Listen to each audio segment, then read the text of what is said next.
వానలు చేసిన ఆగం చిన్నగా లేదు పొర్రి వామో గింతగనం వానలు అయితే నేను ఎప్పుడు చూడలేదు. ఇక చూస్తానో లేదో కూడా తెలియదు. కార్లు బండ్లు ఆటోలే కాదు బండరాళ్ళు కూడా కొట్టుకుపోయేటంత పెద్ద వరదలు వచ్చినాయి. కావాలంటే చూడుర్రి ఒక్కోటి కొట్టుకుపోయి షెట్లకు షేమలకు ఎట్లా తట్టుబడ్డాయో.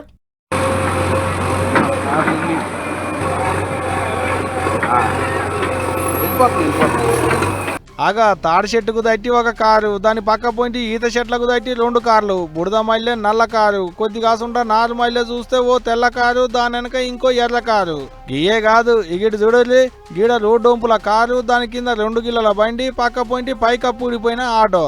గీయండి దగ్గరికించి కానొచ్చేటియే. ఇక అటు దూరంగా ఇమ్మల్స బయట చూడలి, ఆగగగో గానొచ్చిన యానుల్లా లేకుంటే ఓ ఏడులన్నా ఒక పాలటగా బాణం పెట్టి ఒత్తుకుంటున్నాడు చూపెట్టే మనోళ్లకు.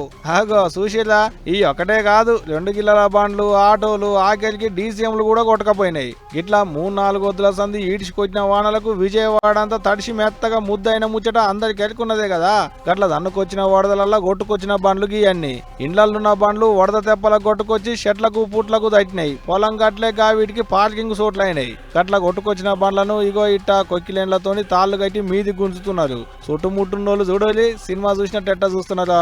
ఇక ఇదిట్టుంటే గిదే విజయవాడలో కార్ల గోడాం మొత్తం నీళ్లతో నిండింది. గా గోడాంలు ఉన్న కార్లన్నీ నీట మునిగినాయి. ఇక గా గోడాంను చూస్తుంటే ఇది కార్ల గోడామా లేకుంటే నీళ్ళలో తేలాడే తెప్పల గోడామా అన్నట్టే ఉన్నది కదా. పాపం గా కంపెనీలకు బాగానే నష్టం వచ్చినట్టున్నది చూస్తుంటే. గిట్లా మనుషులకే కాదు కార్లకు బండ్లకు కూడా నీళ్లతోని తిప్పలే అయింది. ఎట్టయితే గాని ఈ ఏడు తిరిగి గిట్ట కూడా నష్టపోయేది పబ్లిక్కే కదా. ఇంకెన్ని దినాలున్నాయో గీ వానలు, ఇంకా ఇటువంటి ఎన్ని చూడాలనో ఏమో పోండ్రి.